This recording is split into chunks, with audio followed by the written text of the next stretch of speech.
Hi everyone, and welcome to another Tuesday evening webinar. Dinah's going to be on the chat. Do you want to say hi, Dinah? Hello. I'll disappear, but I'm here really. Okay. And I'd just like to, I'm really happy to present Dr. Cindy Engel right next to me here. I've got a little bit, I hope not to embarrass you too much, but I've got some slides here, Cindy. Cindy is actually a biologist. She works for the Open University. She's a research biologist. She's also an author. I've got her book right here, Wild Health, which is a classic about self-medication for animals. Just her first book. She's also a famous Qigong teacher in the region. I think that's fair to say. And she's also a shiatsu practitioner. So it's absolutely wonderful to have you here, Cindy. Really happy you could spare the time to share your knowledge of somatic empathy. Thank you for having me. Okay, so it's all over to you then. Do you want to control your own slides? I will. I'll bring this up here. There we are. Yeah, so I want to talk about somatic empathy, but not just about what it is, but about how we can control it, how we can enhance it or turn it down. So the first thing is to kind of just check in with what it is, in that when we talk about empathy, it's generally consisting of two components: the cognitive component, cognitive empathy, which is when you work out how someone feels, and somatic empathy, when you actually share how they're feeling. So when we discuss our day-to-day empathy, it's actually a combination of those two facets going on. And of course, that division is totally artificial. It's created by the fact that in the West, we divide things up into the body or the brain. And so they've divided it up into cognitive or somatic. But I'm interested in this body part. I'm interested in this phenomenon when we feel how other people are feeling, and that helps us understand them. So one of the things I want to start with is just to check everyone else's experience of this. So we've got a little poll coming up. But before I do that, I want to introduce what tonight is going to be about. In that, I want to explain to you that somatic empathy isn't something that only special empaths experience. It's apparently, according to social neuroscientists, it's something we all experience, but that some of us are more aware of what's going on than others. And of course, there are variations on all sorts of parameters, but it isn't something that only special people experience. And we're also going to find out that you can turn it up, you can make it stronger and more reliable, and you can turn it down.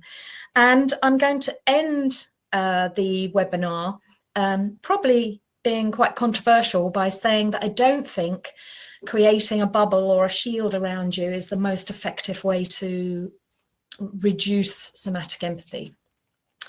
So that might put the cat amongst the pigeons. We'll see.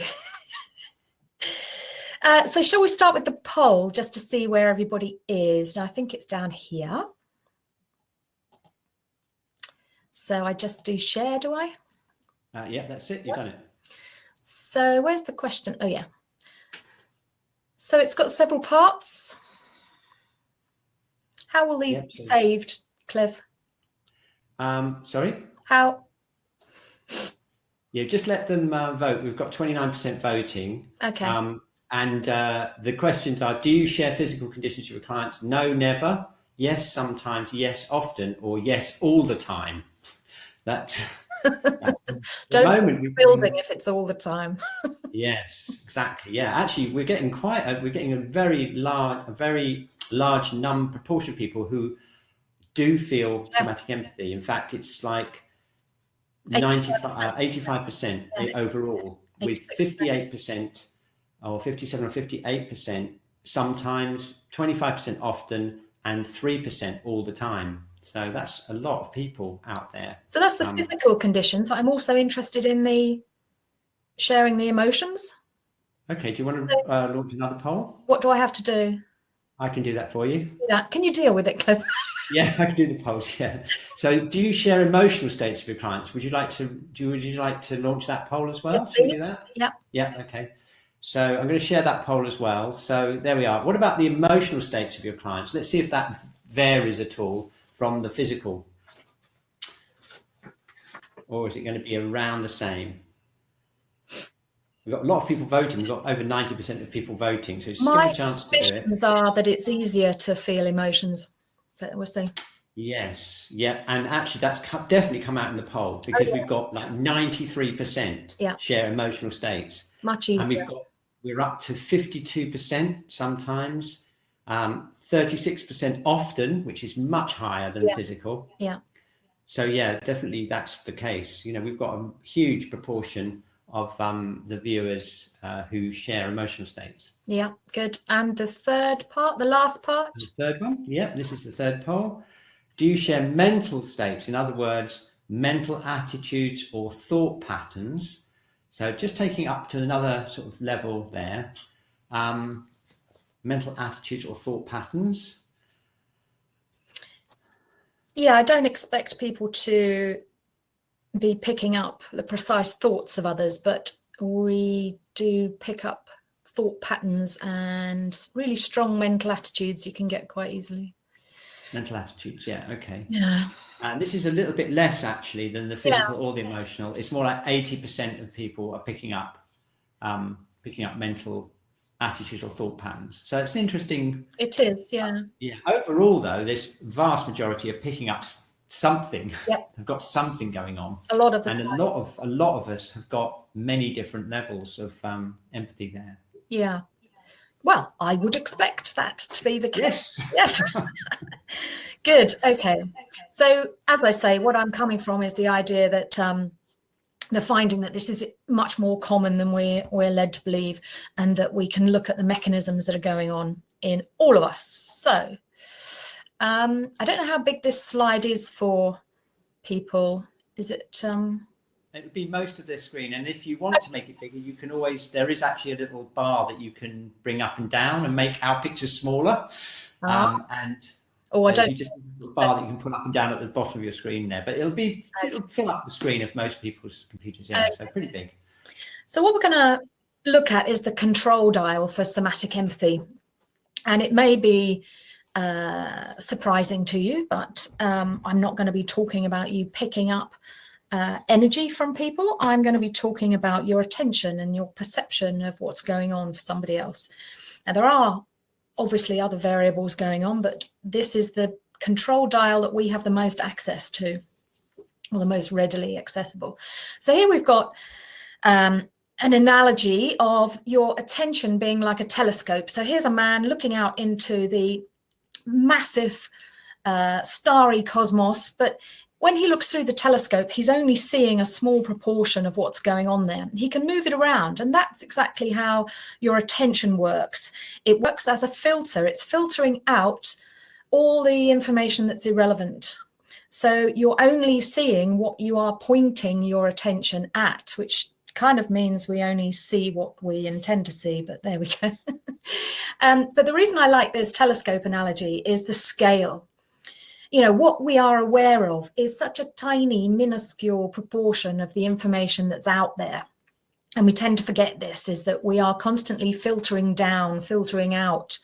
And so, you know, when it comes to sensing what's going on for our clients, there's this massive potential there. And it's a matter of moving this attention telescope so that we can find that information.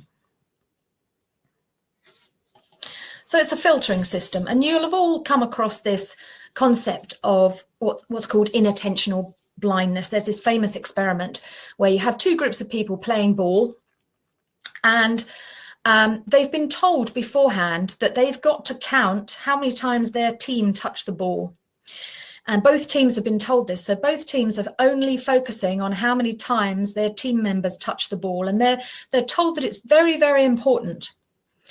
And because it's very, very important, their attention is focused on that, and they don't see someone walking through the game dressed as a gorilla.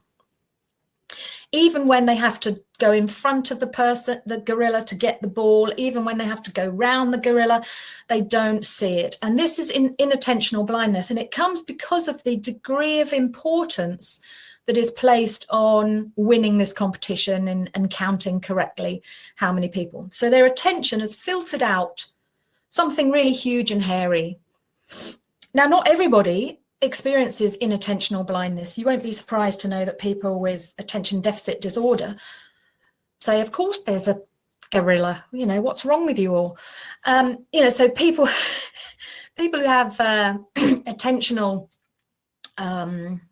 atypical attentional patterns don't suffer from inattentional blindness. And of course, one of the benefits of inattentional blindness is that you are focusing out irrelevant information. And this is really important to get that right, you know, in terms of our health. Is, are we going to be overwhelmed with irrelevant information, or are we going to find really relevant information for ourselves?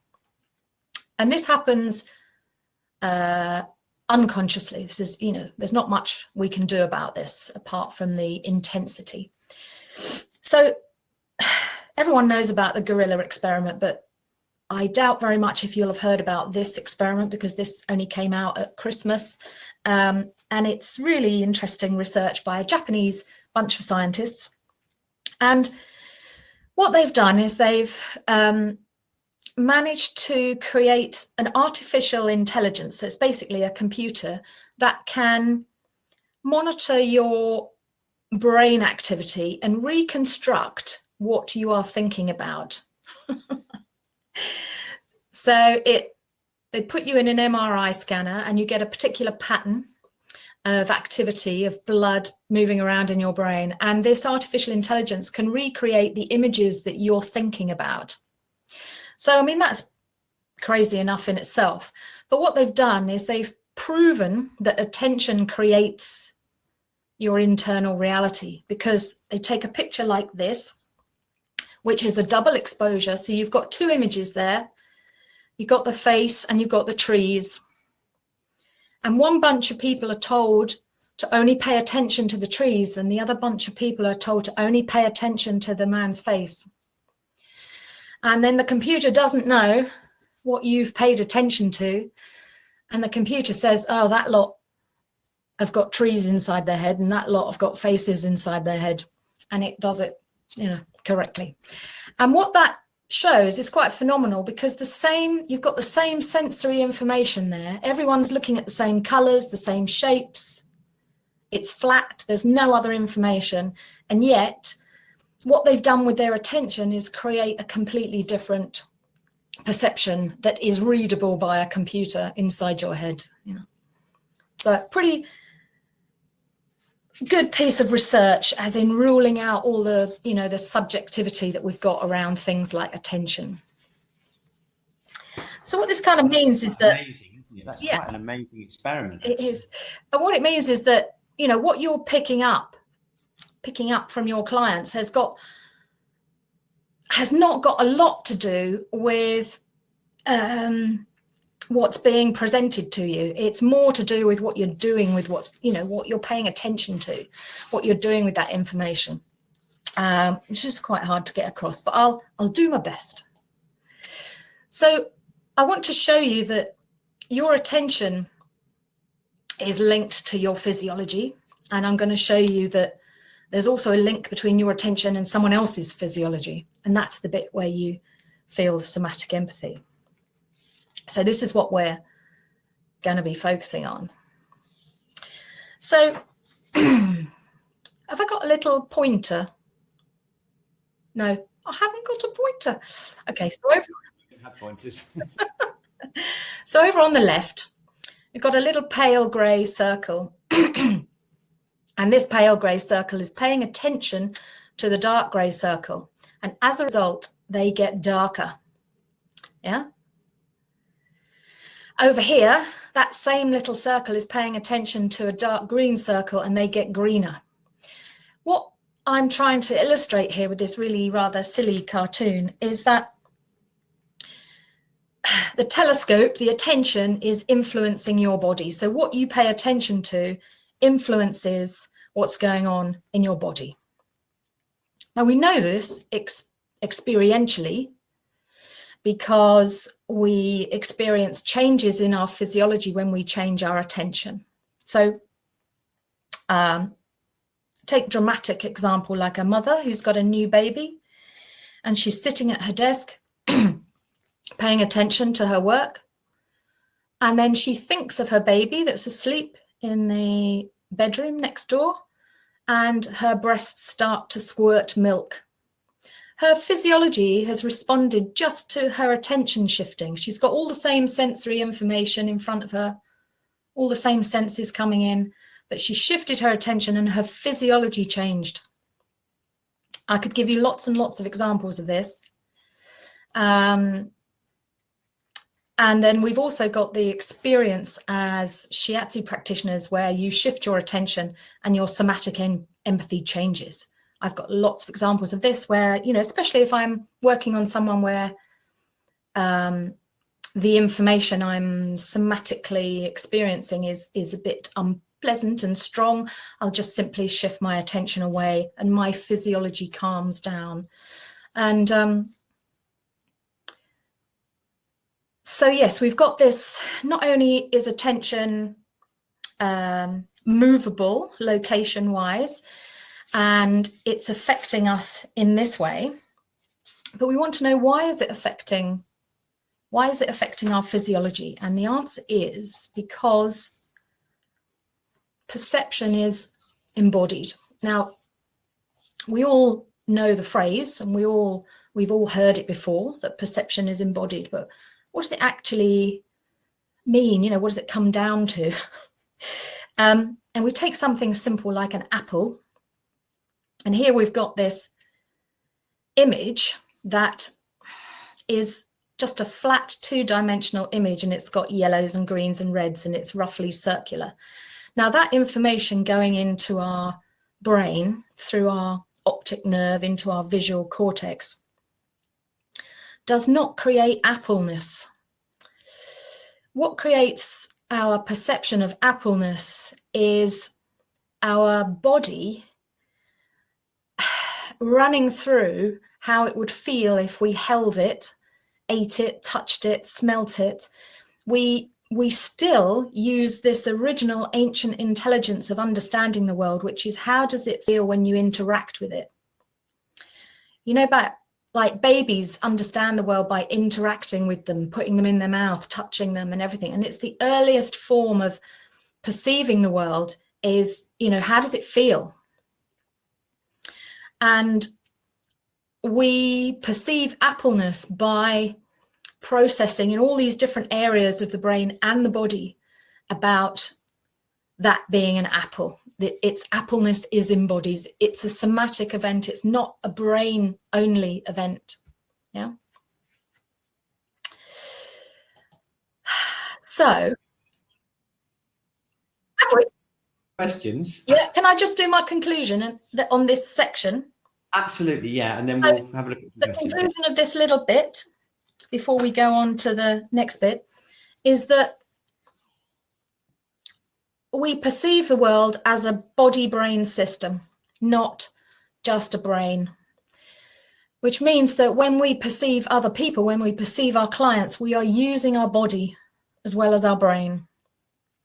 And it's quite important to know that that's a normal part of our perception, is to feel people with our body, to understand what's going on for them. Okay, we have a break, shall we, for questions? Oh, I can't hear you, Cliff.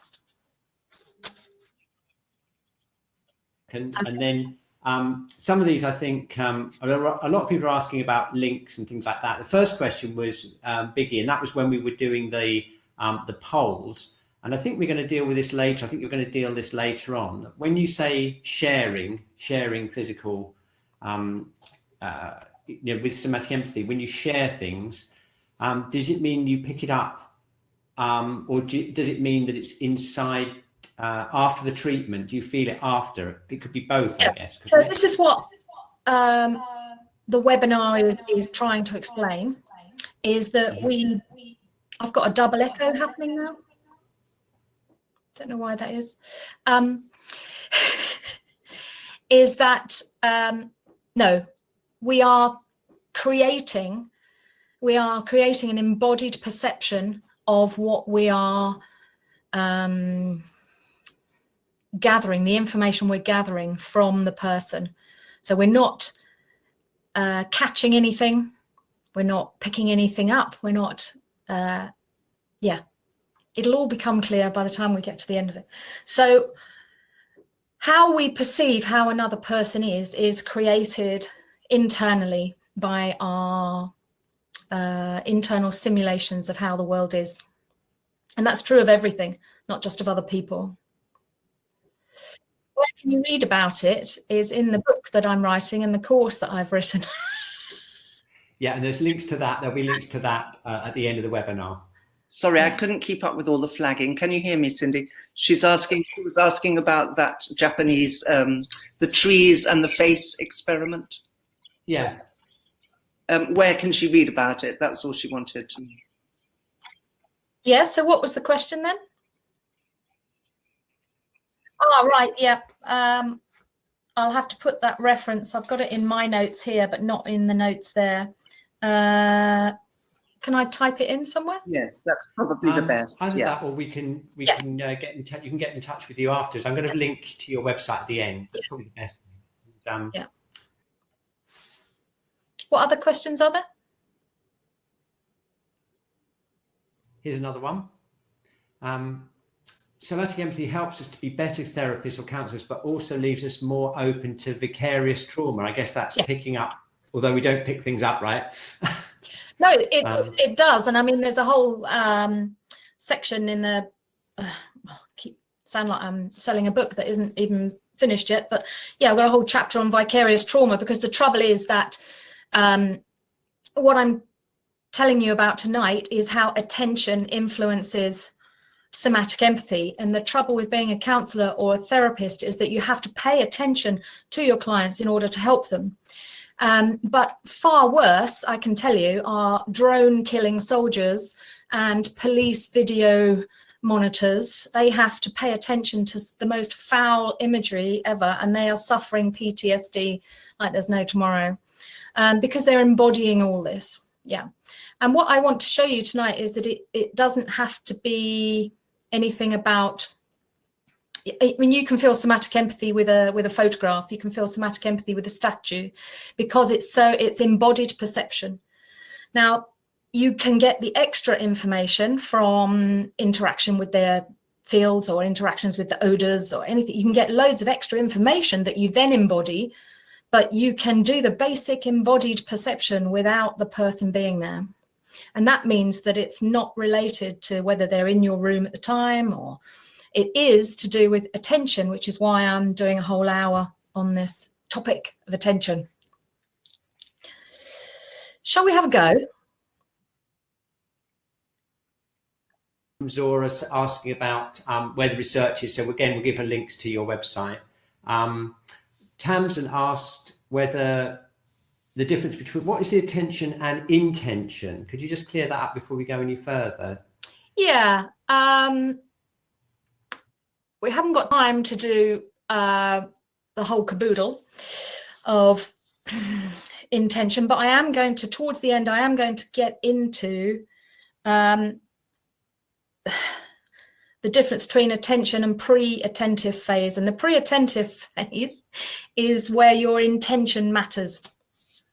So, yeah, can we do that when it comes up? Yeah. Before we go on, if you can do it. And that's Pat just makes a comment really that it could get really complicated and messy with us interpreting what we're picking up from clients incorrectly or through a particular lens, and then projecting it onto the clients and affecting them back again. Yes. So I suggest to people when this comes up is that you practice your somatic empathy incredibly clear and clean. You know, you have to get your own interpretations out of the way as far as possible. And there's no reason why you should feed any of this back to your clients. It's just useful information for you. For example, it's really useful with animals where you've got no verbal communication possible. And, you know, I've had experiences where I've been called to gather information about a cow that's gone down, and I can immediately feel a blockage in the bowel, in my bowel, and that's quite useful information. And yes, there's a whole developmental process for getting reliable somatic empathy that isn't contaminated with your own interpretation. And it's one of the things that people, I think, do wrong most commonly, is to overinterpret. And I try and keep it really, really clear, and even if I don't know what something is, so I may be feeling something, but I don't recognize it. And another key thing, which we can't go into because I haven't got time today, is that you can only perceive things you recognize. So if you haven't experienced something, how can you recognize it in somatic empathy? So the more experienced you are, the more you're going to be able to recognize your somatic empathy. And a lot of inexperienced practitioners will get it wrong because they're interpreting something they haven't experienced before. So I think it's much clearer and cleaner to say, to yourself or to them, that you're feeling something, but you don't know what it is, rather than guess at some, yeah.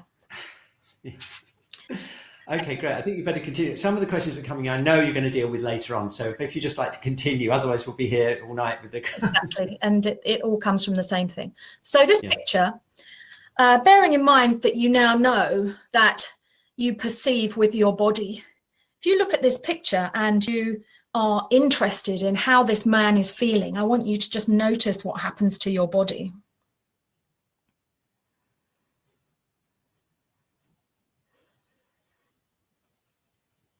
So your intention is to understand this person. Your attention is on them with inquiry. I would call it inquisitive attention. And for example, for me, I'm getting a lot of visual information, obviously, like you are. We can see colors and so on, but I'm also feeling cold. I also want to breathe in. I'm getting all sorts of stuff like that. Now, this isn't even a real person. This is just a picture, but I'm showing you that this is a basic process of human perception, is that we feel things in our body as we try and interpret the information. Does that make sense? Yeah. Okay. So this sort of response to pictures, response to words, is the seeds of somatic empathy. Now, we all vary in how much we can feel what's going on inside for ourselves. So although everyone is experiencing embodied perception all the time about everything, some of us are more sensitive to that somatic aspect. And the reason I want to get this topic out there is because I think once you know that it is a possibility, you start listening more to what's going on inside, and it becomes more accessible to you. Because we're always limited by our belief structures, and if you believe that you perceive with your brain, then you're not looking in your body for what you're perceiving. Okay. So what I'm saying is that the loudest control dial that you've got is inquisitive attention, which, as Tamsin was pointing out, is a combination of intention and attention. And so to be good at somatic empathy, as in to be able to control it, to be able to enhance it and make it reliable, or to be able to tone it down, you want to have some really acute mindfulness skills where you are able to modulate your attention and your intention and to know where they are and what they're doing. But you also need good interoception to be able to feel what's going on inside you. And of course, most empaths have not broken this down mixed it with the neuroscience, and so it kind of just either happens or it doesn't happen. And what I'm suggesting to you is that there are ways of modulating it, as I say, to make it far more reliable and accurate, or to really turn it off if it's overwhelming you. So we're going to do a little exercise, because I want to show you that the quality of attention is really important for how you pick up stuff from your clients. So I want you to sit in a position where you can look at your left hand without your hand getting tired. So maybe rest it on your lap or on the table. It's going to be there for a while. And I don't want you to move it so that everything stays the same throughout the different conditions.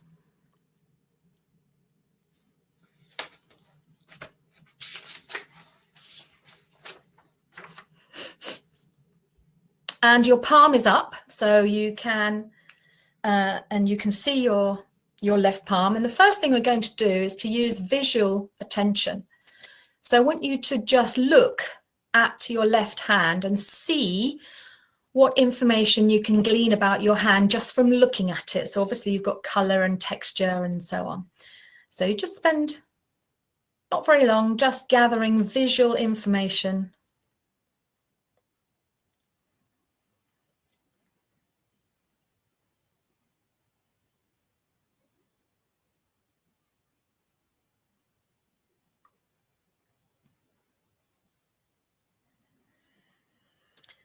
And now seamlessly, you're going to use somatosensory attention. So I want you to keep the hand in the same place, same position, everything the same.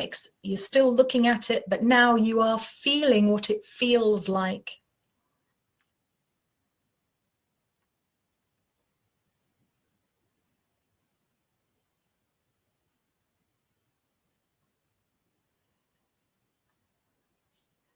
And pretty quickly, you'll have noticed the information is different. The perception is different when you're using visual attention, when you're using somatosensory attention. It doesn't need a lot of time. Now, this third one, I'm going to ask you to carry on looking. And this time I want you to listen. I want you to have listening attention to your hand.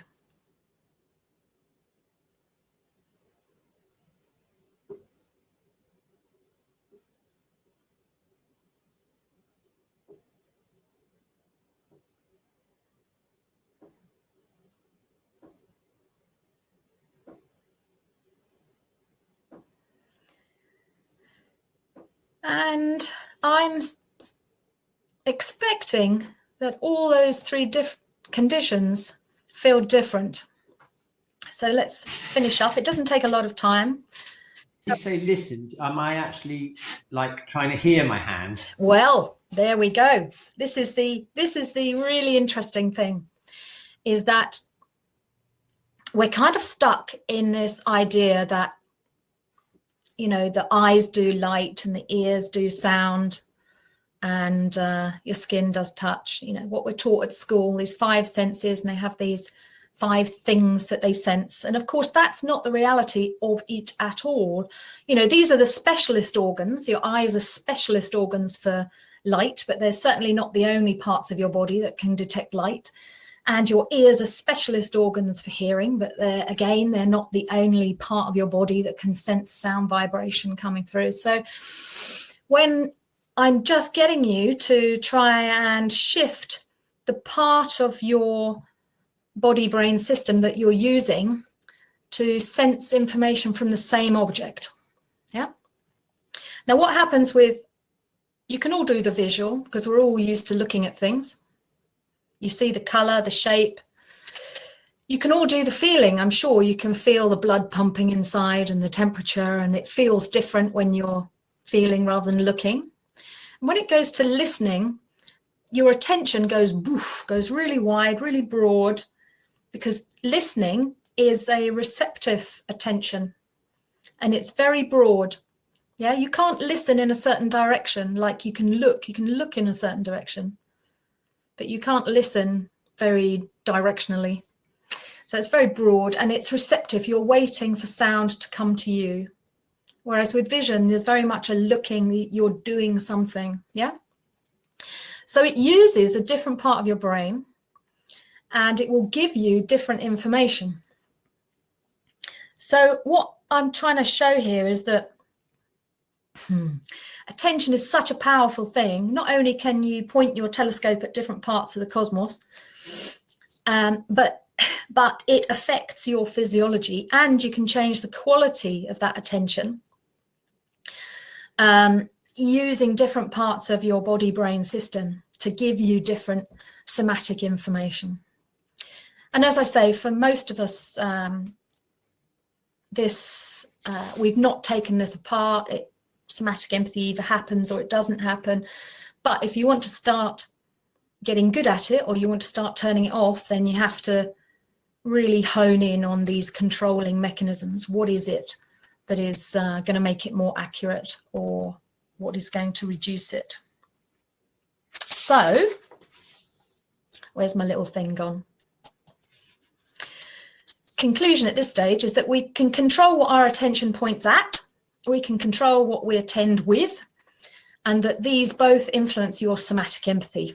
Now, there are other modulators, but this one's the one that's most easily accessible to us.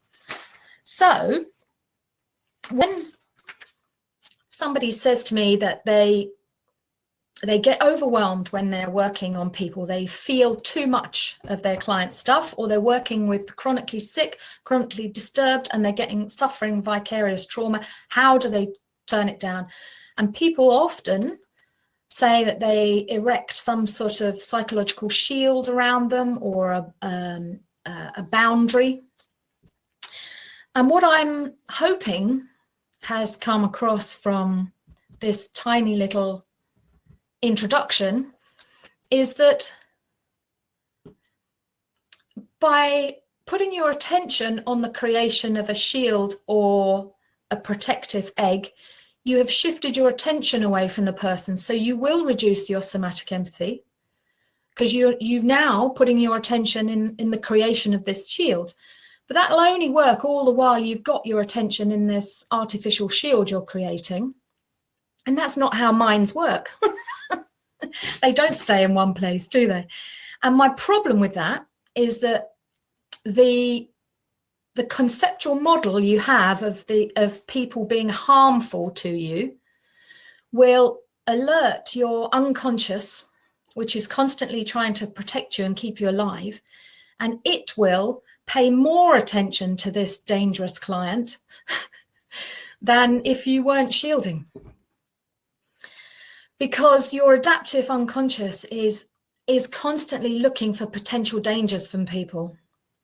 Unconsciously, it's all unconscious. So it's, you're not aware of it, but your unconscious will have spotted that someone right across the room over there mentioned your name. You won't be aware of it, but you start to feel fidgety, you don't know why, and there's a gas coming in the room that you can't smell, but your unconscious knows, your unconscious wants you to move. So if you have a conceptual model that people are dangerous, that you can catch bad energy from them, or that you can catch vicarious trauma from people, that model in itself is going to make your pre-attentive filters focus more on the person than they would have done if you're relaxed and detached from the person. And that's where the intention comes in, because you need intention to understand, intention to engage. If you don't care about this person and you're not interested in them, you won't embody anything from them, because that's the process is a search engine. It's an engagement process. Yeah. So we have to be concerned about any unconscious fear, because that will enhance somatic empathy rather than reduce it. And of course, you can get into a vicious cycle of you've had a bad experience, so you're more scared next time, and so on and so forth. And of course, it's a solution is to have your attention on something healthy rather than on this person. But as I've said, there are occupations where you have to have your attention on the person. And unfortunately, there is research of long-term changes in our nervous system through long chronic exposure to paying attention to people who are unwell or disturbed. There are solutions to that, which are to do with shifting your full attention onto something healthy. You know, like lorry drivers are only allowed to drive for 8 hours and then they have to go for a walk. You know, we're going to have that for us therapists and body workers. You know, you have to go after a certain amount of time, you have to go for a walk in nature and you have to pay attention to the nature. Yeah. Very interesting. We've got quite a few questions Okay. as well. I don't know if you want to have a break now or have a question break. Yeah, no, I've left enough time. We said we were going to leave 15 minutes for Q&A at the end. So. Yeah, absolutely. Great. Yes. I've got, perhaps we'll just, can we just close this slide up for a second? We'll go back to that in a minute and we'll just have a look at the questions. Zora, I've unmarked your question because I think we covered that. We're going to give you the information on that slide about the information. It's not that we've forgotten you. Yeah. We've got, let's just have a look. We've got so many. I'll just... I can't. Yeah. Here's one about psychoanalytic theory, including transference and countertransference and development theory. Have you got any? Yes, it's the thing about researching this is that every different discipline calls it a different thing. So we've got somatic countertransfer, we've got interpersonal physiological coherence, we've got physiological linkage, you know, and every different discipline is coming at this from the same angle, and of course have got their own conceptual models of how it works. And the thing about the psychologist's perspective is there's a slight tendency to assume that the brain does the empathy and the body kind of copies out of imagination. Yeah, so like the somatic comes after the cognitive, and yet there's quite a lot of research showing now that actually the somatic comes first and then you work it out cognitively. That's so interesting. Yeah. And you know, it's due to that old brain body split that happened. You know, the psychologist did get sidelined into the brain end. They're coming back now. I think this one, Shirley asked about the focus of the telescope. I think that was when you were talking about intention, you know. Do you want to just clear that up, the link between the analogy of the focus of the telescope and the intention and the attention? Yeah, okay. So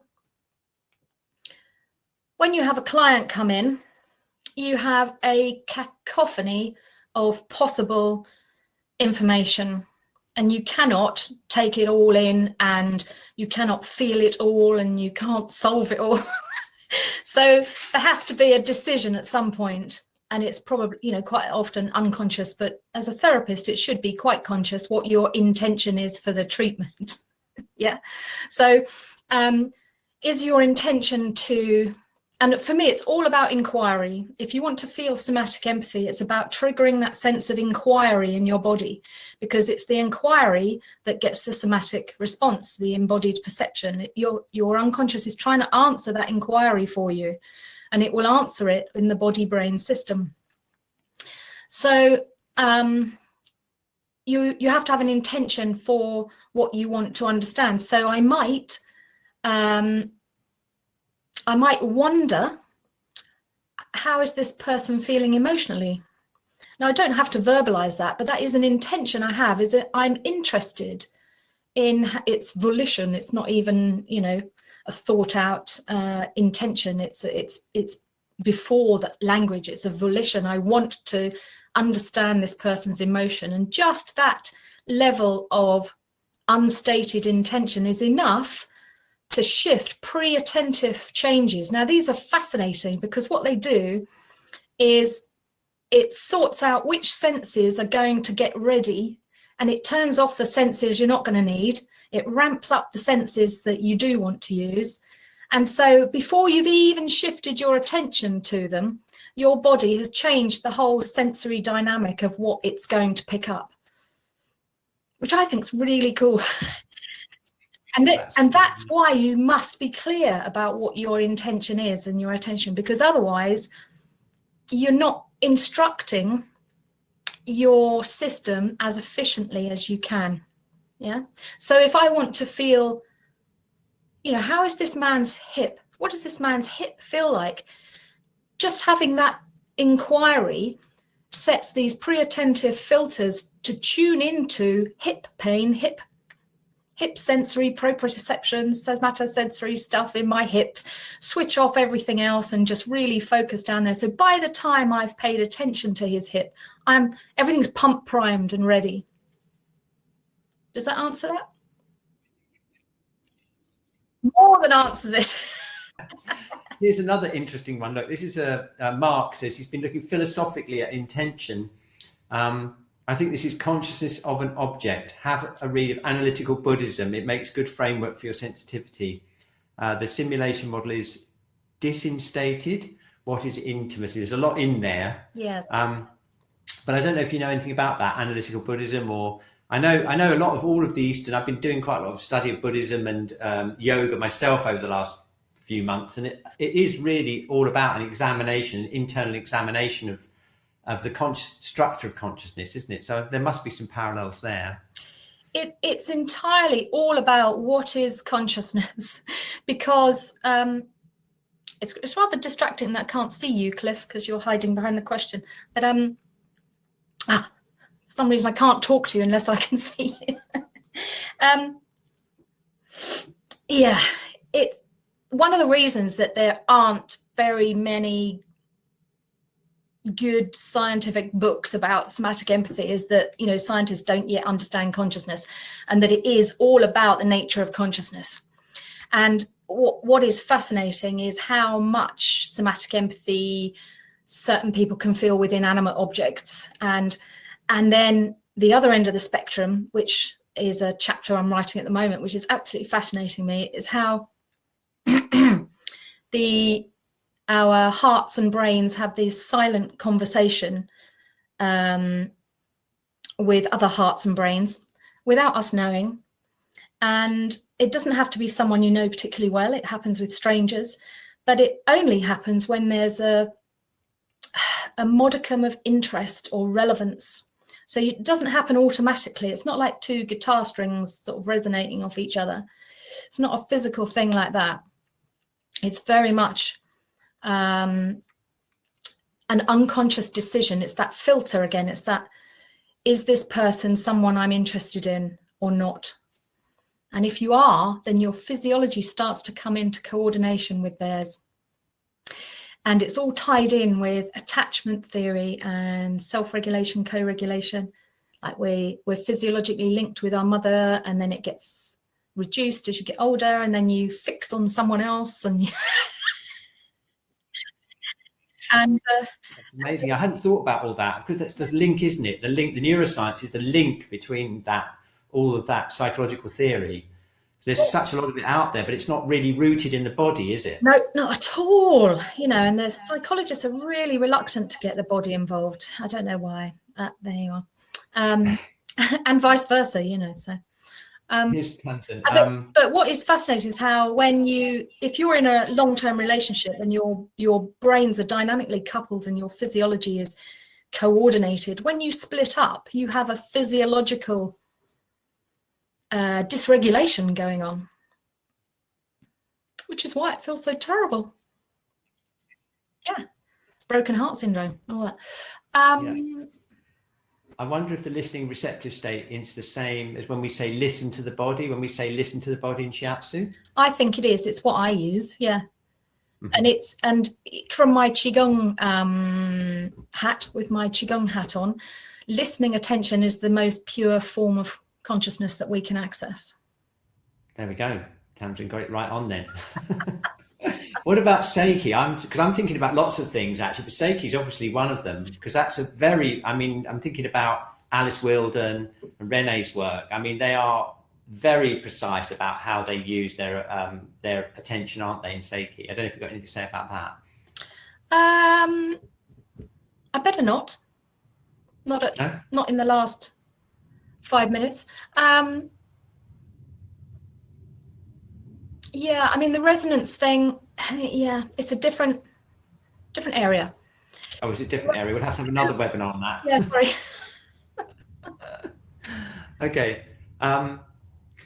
here we go. There's so many. I don't know if we're going to get them all of them, but we'll do them in order because it's only the only fair way. Yes. Right. Some of them they're getting deeper and deeper, these questions now. You can stay connected, empathetic while being detached from the conditioning while remaining connected to what is. I don't know what Shirley meant by that. Yeah, I mean, I was statement. thinking, it brings us back to the Buddhist ideal of detached compassion, doesn't it? In that, we because we're compassionate, we're interested in helping them, but we are detached from the result and from all the interpretation. And if you can get it as clear and as clean as possible, it gets more reliable. Absolutely. The unreliability comes in our layering of the interpretation on it. I'm just trying to think of a real example of that. In that, I mean, it isn't always something terribly profound. I was working on a client, and every time I made contact with him, I felt incredibly nauseous and was retching. And I disengaged my hands, disengaged my attention, and it stopped. And I re-engaged my attention, re-engaged my hands. It's and quite a delicate thing to mention to someone. Every time I touch you, I feel really sick.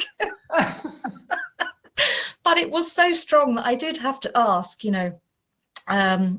sorry about this, but, I'm feeling really nauseous. I said, are you feeling nauseous? Because I thought, I must be picking up his nausea. No, I'm not feeling nauseous. Anyway, to cut a very long story short, he halfway through the session admitted that he had eaten a family-sized bar of chocolate on the way in to my therapy room. And I'm really not tolerant of high sugar. I feel sick if I've eaten a whole bar of chocolate, So you're not always picking up terribly profound stuff. It's just a really high blood sugar level was enough to throw us off there. But even so, that information was important to him. It was relevant to him because it made him stop binging on chocolate because it made me feel sick. Success. Yeah. Look, this is an interesting comment from Francis. What about if you shift your attention to what's healthy in your client? Isn't that where we should start anyway? This is the whole idea of anti-pathogenic key from like quantum shiatsu, that kind of thing. Yeah, I mean, brilliant. I'm not suggesting that we deliberately tune into all the aches and pains of our clients. I only use it myself if I want to know a particular problem that the client isn't maybe aware of. I mean, that's the thing. I have found that, somatic empathy can give you information that your client's not aware of, and it's later verified. 3 days later, they say, "Oh yes." So it's sometimes useful, but not always. And and I don't sustain a whole hour of dragging myself through people's experiences. I just dip in and out as to what's necessary. Yeah. So for example, I had a client with a really damaged arm who wanted me to help with his arm, and I didn't feel anything in the arm at all. And I thought, well, what can I say? But when I went round to his opposite leg, I was knocked across the room with a massive shock and trauma. And the story unfolded that leg had the serious impact of the accident that had damaged his arm. Anyway, so it was useful because it shifted our attention away from the arm to the leg, which was much more serious and that he wasn't going to tell me about. No. Okay, time is running out. We've got so many fascinating questions. We could be here literally all night, I think. Well, I'll tell you This is what, something we discussed about when we talked about when we were preparing this webinar, actually. So this is an interesting question from Anna Maria, which is about how can I handle perceptions in situations with clients not clear when she's not clear if it's theirs or hers. Sometimes after a shiatsu treatment, I reflect strong perceptions, and sometimes I'm not sure if I perceive it from the client, or maybe it's something inside me has been triggered in a special way. So okay, well, hopefully that's what I was explaining this evening is that everything is you. It's all you. and that everything in the world is perceived inside you. There is, you don't perceive anything outside of you. I'm sorry, it's a fact. It's all perceived in here, and you are doing that perception with information that you've gathered. Now, if you keep your attention on your client after they've gone, you will continue to feel their somatic empathy with their information. If you put your attention on your client before they arrive, you will start to feel somatic empathy with their information. Yeah. Right.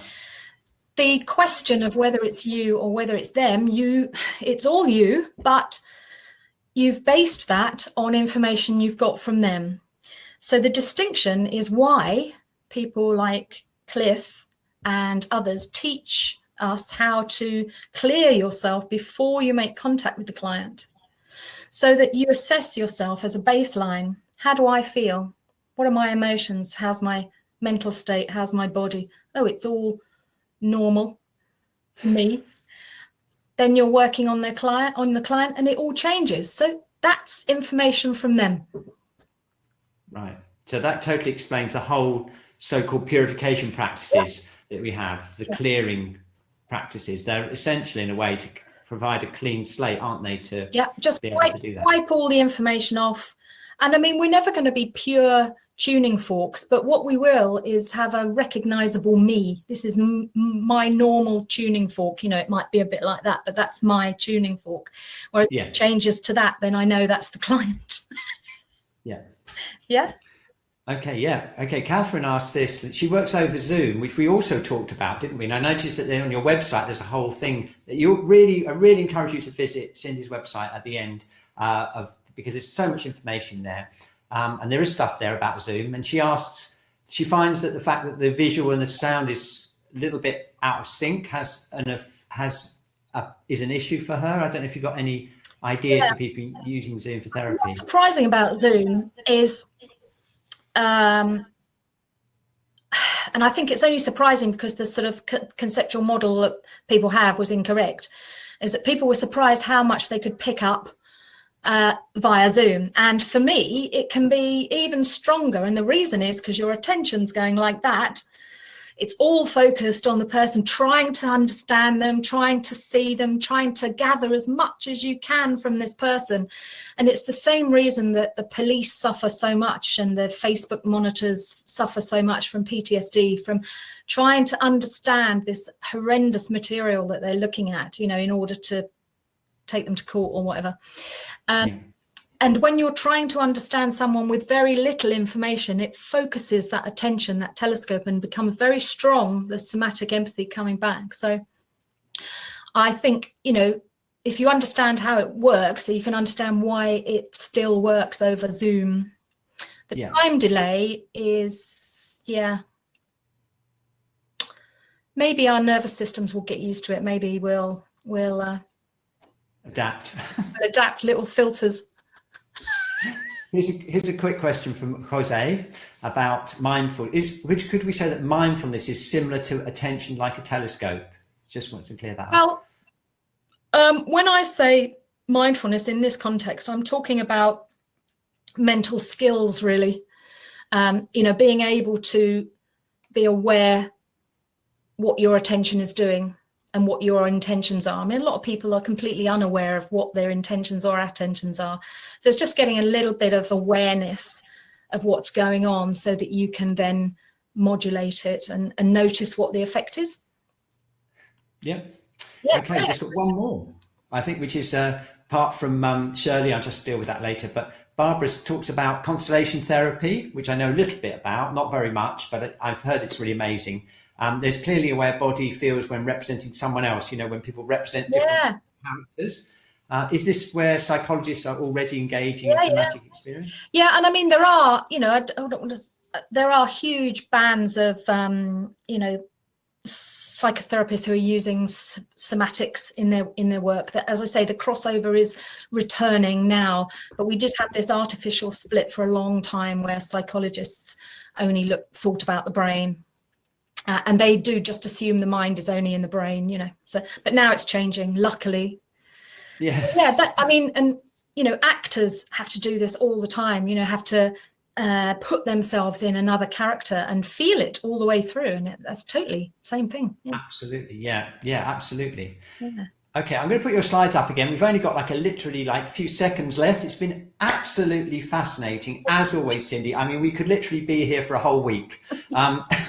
What we've done is we've actually put Cindy's, Dinah has kindly put it in the chat, but don't worry, because there will be an email going out with a link to the recording of this webinar, and it's got Cindy's website right there. It's very easy to find as well. And so if you like the webinar, you can always put a few thumbs up in the chat and a few thank yous. There's loads of thumbs up and thank yous coming into the chat. If you can see that, Cindy, just give you. No, I can't see that. No. You can click onto the chat and I'll show it to you afterwards. Yeah. Okay. So, yep, you'll get a link to all of these. The website and everything afterwards. Okay, everyone loved it. Thank you very much. And I was just fascinated. Every time I do a webinar with you, it just completely opens my mind up. I really appreciate the depth of your work, Cindy. It's really great to have someone in the Shiatsu community who's working at such a precise and such a deep level. It's an honor to have you on the webinar. And we're going to keep in touch. I will do. Okay, thank you to everyone who's taken part. And let's get Cindy back soon and go even further into the whole somatic empathy thing. Okay, we have to go, and see you on the next webinar. Bye.